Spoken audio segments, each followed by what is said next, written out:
Welcome back to Maranatha Teaching Channel. I'm Femi Fenajo, your host. This is day 3. We are on a journey. We are following the footsteps of the Lord Jesus Christ during the last 1 week of his earthly life, what is commonly called the Passion Week. So we've looked at the chronological event of day 1, when the Lord Jesus rode into Jerusalem on a donkey. We have looked at the event of day 2, when he caused the fig tree and he cleansed the temple. Now we are not looking at everything. We are just taking few of the events that happens on this day. So we are on day 3. Now I'm going to read from the book of Mark chapter 11, which we've been using really as our foundational scripture. Obviously, you know that quite a number of these events are expanded upon when you read corresponding record of other evangelists in one of the other gospel. Okay, so we left off on day 3 when the Lord Jesus Christ has cleansed the temple, and the Bible says in verse 19 that of Mark 11, and when even was come, he went out of the city. So we are now on day 8. Remember, we are looking at this event from the viewpoint of a Jew. In other words, the day starts from even one day to another, even sunset of another day. Okay, so day 3. We are now on day 3. Day 3 actually consists quite a number of lengthy discussion, as it were, between the Lord Jesus Christ and the religious leader. There was this long debate between the Lord Jesus Christ and the religious leaders. When we read verse 20, it says that in the morning, as they passed by, they saw the fig tree dried up from the root. You remember the fig tree that the Lord Jesus cursed the day before. Okay, so we are going to jump that really.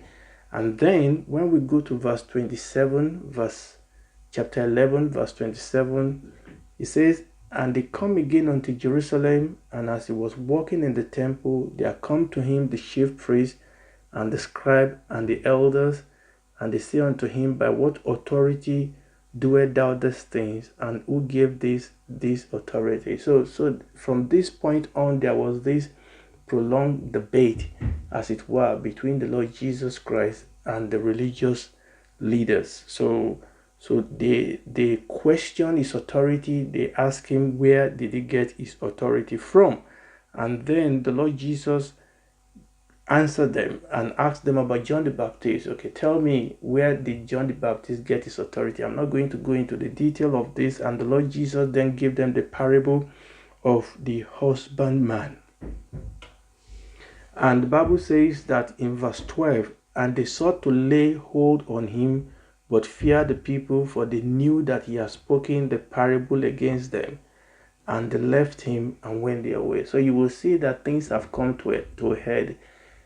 On the first day of the week, he rode into Jerusalem, to all intent and purpose, making the public declaration of his messiahship. Now we are on the 3rd day, and there is this confrontation now between the leaders, the religious leader and the Lord Jesus Christ. They are intent on their intent, as it were, on laying hand on him. They are intent in their plan to actually arrest him. Okay, but the Bible says that they fear the people. And then we are now in Mark chapter 12, verse 13, and they try to catch him. They try to trap him, as it were, in his teaching. So verse 13 is when they send, verse 13, chapter 12, and they send unto him certain of the Pharisees and of the Herodians to catch him in his word. And you can see this debate, this confrontation that is going on, and the Lord Jesus answered them by wisdom, obviously.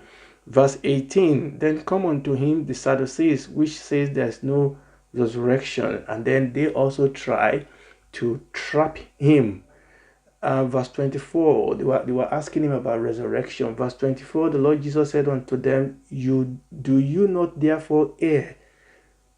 Do you not therefore hear, because you know not the scripture, neither the power of God? And the Lord Jesus went on from there to talk about the great commandment. And one of the scribes came, and having heard them reasoning together, and perceiving that Jesus has answered them well, he asked Jesus, which is the first commandment of all? And this is when the Lord Jesus talked about the first commandment, that we should love God with everything, and then the second commandment, that we should love our neighbors. And this was then followed by the popular story of the widow's mite, which we read in verse 41 of chapter 12. Remember, this was happening on the third day, okay? And this is Nisan 12. Nisan 12. Remember, the first day was Nisan 10, the second day was Nisan 11, and the third day was Nisan 12. So a whole lot of what happened on Nisan 12 was actually this debate between the Lord Jesus Christ and the religious leaders. Right. Then there is a very, very interesting discourse that then takes place in chapter 13. So all what we have been discussing up till now was taking place in the temple. Remember, this has been taking place in the temple. Now we go to chapter 13, verse 1. And as the Lord Jesus went out of the temple, one of his disciples said unto him, Master, see what manner of stones and what buildings are here. And the Lord Jesus said unto him, and this is very important, seest thou this great building? Because the building is great. There shall not be left one stone upon another that shall not be thrown down. Now, this was shocking to the disciple. Now, remember, a whole lot of the discussion and discourse has been taking place in the temple, and the Lord Jesus was coming out. And obviously, the disciple called his attention to the temple building. Now, just a quick word about the temple. You remember that the first temple was built by Solomon. Very beautiful temple. But that temple, the first temple, was destroyed by Nebuchadnezzar. Now, the second temple was built when they came out of Babylonian exile. You know, they came in waves. The first group of people came and they built the wall, and then they ultimately built the temple. And that second temple was nothing in comparison to the beauty of the temple of Solomon. This temple of Zerubbabel was nothing in comparison in beauty. It was that second temple that was refurbished, expanded greatly by Herod the Great. And it was said that that temple was one of the 7 wonders of this world. It was beautiful. In fact, history tells us that when the Lord Jesus was actually saying this, that temple was not yet completed. That temple was still, a part of that temple was still being refurbished and still being built. But the Lord Jesus, can you imagine what a pride this temple was to any Jews? And that will explain why it was so shocking to the apostles or this disciple when the Lord Jesus said, you see this temple that we are spending so much effort, so much money on, that not one stone is going to stand upon each other. They are going to fall to the ground. Let me read that again. And as he went out, that's Mark chapter 13 from verse 1. And as he went out of the temple, one of his disciples said unto him, Master, see what manner of stones and what buildings are here. And the Lord Jesus answering said unto him, seest thou this great building? Because the building is great. But this is the shocker. There shall not be left one stone upon another that shall not be thrown down. And obviously, the disciples, the apostles, had a lot of questions. And the Bible says in verse 3, so he went out of the temple, and he sat across the temple on Mount Olive. And he sat upon the Mount of Olive over against the temple. Peter and James and John and Andrew asked him privately. And this question they are going to ask the Lord Jesus Christ is really very important. What was the question? They said, tell us, when shall this thing be? And what shall be the sign when all these things shall be fulfilled? And if you read the Matthew record of this Oliver discourse, there was another third question. So the Lord Jesus said, look, the temple is going to be thrown down. So tell us, when will this happen? And then number 2, what shall be the sign? What shall be the sign when all these things shall be fulfilled? And the third question, when you read the Matthew account in verse 24, they ask him, what shall be the sign of your coming? And the whole of the rest of that day, of that record in this chapter, the Lord Jesus spent the time telling them about the signs of the end time. You know, it's interesting that there's a move in the church today to talk down end time prophecy.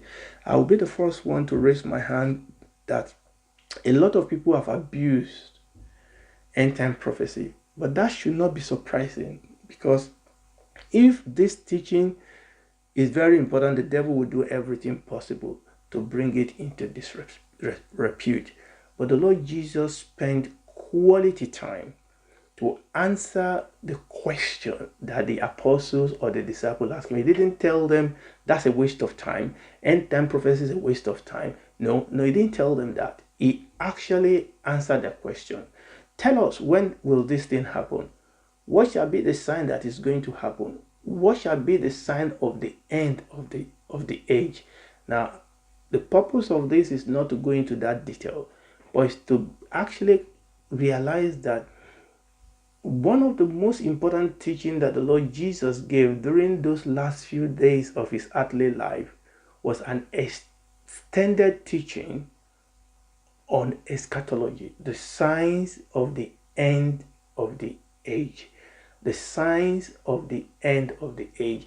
And quite a number of the prophecy that the Lord Jesus gave here were partly fulfilled in AD 70, when, just as the Lord Jesus prophesied here, that temple was destroyed by the Roman Emperor Titus. Okay, it was destroyed, and we are living in that age now. We have quite a number of this prophecy that the Lord Jesus gave in this chapter and the corresponding chapter in the book of Matthew and the book of Luke. We are living in that age when all this prophecy will be fulfilled. I will not go without mentioning this, that one of the most important signs that the Lord Jesus pointed out in this chapter, it will be the rise of false prophets and false teaching in the church. The Bible says that false prophecy, false teaching will arise in the end stage. So we are living in a world now where there's a whole lot of that. People that call themselves Christians, and then they will want to propagate teachings that is against biblical principle. People always, default back to, well, what the Bible says is love your neighbors. And the Bible does say that, but they will want to talk about love, and they will want to forget every other teaching of the scripture. They want to forget every other judgment of the scripture, every other warning of the scripture, every other demand of the scripture. They want to forget about the kingship of Jesus. They want to forget about the discipline of the Lord. They want to forget about the lifestyle of the kingdom. They want to forget about the fact that there's coming a judgment. Okay, that just like any nation has constitution by which every citizen is judged by, there's a constitution of the kingdom, that the king is going to come back, and that when the Lord Jesus come back again, he's not coming like a child that is born in a manger. He's coming as a king that is rising upon the horse to judge this world. Praise the Lord. So that was what we saw happening on the third day. So the Oliver discourse was really, really a huge thing that was happening on that. And this is very, very important. It's been said that most people, as they approach their time of death, they will usually teach or pass across to the next generation one of the most important teaching, one of the most important wisdom they want to leave for the next generation. I believe that these teachings are really, really important, and it is important that the Lord Jesus actually gave those teachings in this time. Now, we're going to round this up now, and if we go to now, so that teaching went on and on to the end of chapter 13. Now, chapter 14 says, after 2 days was the feast of Passover and unleavened bread. Now, we're not going to talk about that feast now, or the unleavened bread. That will be for another day. But remember, we are on day 3. And it's telling us that day 3 is 2 days away. So we are on Nisan 12. And he said this is 2 days away from the Passover. And the Passover is going to be Nisan 14. So everything we've been talking about on day 3 is 2 days away from the Passover. Okay, but there was something that happened which I'm going to conclude with. I'm reading Mark chapter 14 again. And after 2 days was the feast of Passover and of unleavened bread. And the chief priests and scribes sought how they might take him by craft and put him to death. So it is no more that they want to arrest him and put him into prison. At this point, in this unfolding story, the religious leaders made up their mind that they were going to put the Lord Jesus Christ to death. The Bible says that if the God of this world has known, they will not have crucified the Lord of glory. Thank you so much for being with me today on Maranatha Teaching Channel. I hope you'll be able to join me tomorrow, day 4, as we continue on this journey on the Passion Way of our Lord Jesus Christ. Shalom.